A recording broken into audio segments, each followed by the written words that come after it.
भक्त के प्रति बहुत स्नेह होता है और समुद्र के किनारे एक गांव में कृष्णाबाई नाम की बूढ़ी माता रहती थी।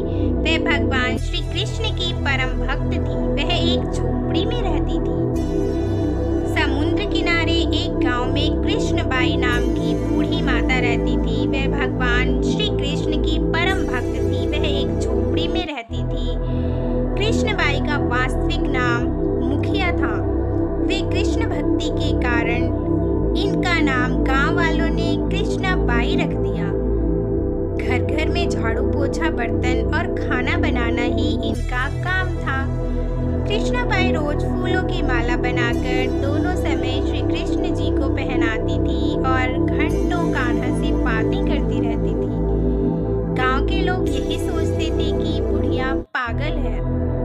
एक रात श्री कृष्ण जी ने अपनी भक्त कृष्णाबाई से कहा कि कल बहुत बड़ा भूचाल आने वाला है। तुम यह गांव छोड़कर दूसरे गांव में चली जाओ।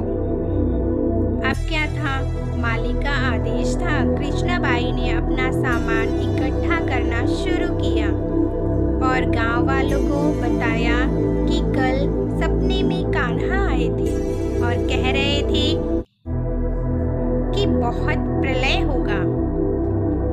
गांव छोड़कर पास के गांव में चली जा। अब लोग कहाँ उस बूढ़ी पागल की बात मानने वाले थे। जो सुनता वही जोर जोर से ठहाके लगा के हंसता।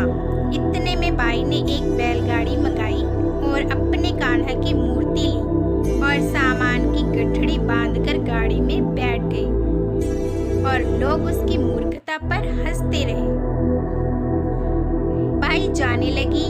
अपने गांव की सीमा पार कर अगले गांव में प्रवेश करने ही वाली थी कि उसे कृष्ण की आवाज आई, अरे पगली, जा अपनी झोपड़ी में से वह सुई ले आ जिससे तू माला बनाकर मुझे पहनाती है। यह सुनकर माई बेचैन हो गई और तड़प गई कि मुझसे ये भारी भूल कैसे हो गई। अब मैं कान्हा की माला कैसे बनाऊंगी। उसने गाड़ी वाले को वहां रोका और बदहवास अपने झोपड़ी की तरफ भागी। गांव वाले उसके पागलपन को देखते हुए और खूब मजाक उड़ाते रहे। माई ने झोपड़ी के तिनकों में फंसी हुई सुई को निकाला और फिर पागलों की तरह दौड़ती हुई गाड़ी के पास आई।